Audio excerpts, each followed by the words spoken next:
ក្រពុំចោលក្លិនរាល់ថ្ងៃ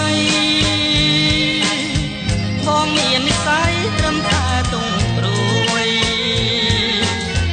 រៀងក្រមអារាស្ទើរតែរលួយព្រោះរំដួលមួយមិនព្រមឆ្លងឆ្លើយរំដួលពោសាន់ត្រួយជីវិតស្នេហ៍រៀមស្មាំងមិនដឹងដែរនៅតែប្រងើយរំដួលផ្កាមានគ្នាទៅហើយ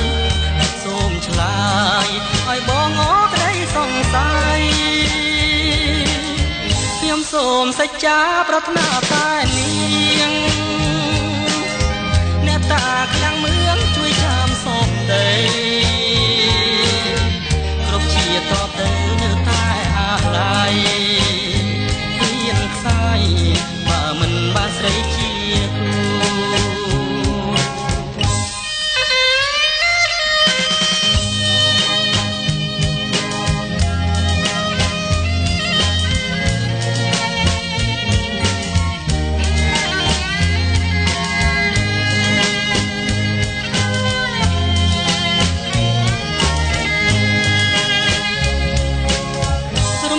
មួយតងដែលបងប្រាថ្នា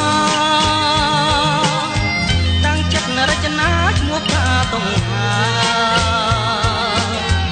លោកម៉ែលោកបងមិនដែលភ្លេចឡើយថាអើយបងស្នេហ៍តែរំដួលមួយកាលនៅក្រពុំចោលក្លិនរាល់ថ្ងៃបងមាននិស្ស័យត្រឹមតែទង់ព្រួយ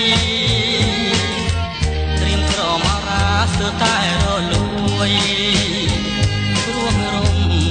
ដួលមួយមិនព្រមឆ្លងឆ្លើយរំដួលពោសាន់ត្រួយជីវិតស្នេហ៍រៀមស្មាំងមិនដែរនៅតែប្រងើយឬរំដួលផ្កាមានគ្នាទៅហើយសូមឆ្លើយឲ្យបងអរក្តីសង្ស័យខ្ញុំសូមសច្ចាប្រាថ្នាតែនាងអ្នកតាខ្លាំងមឿងជួយចាំសំដីគ្រប់ជាតិតទៅនៅតែអាឡ័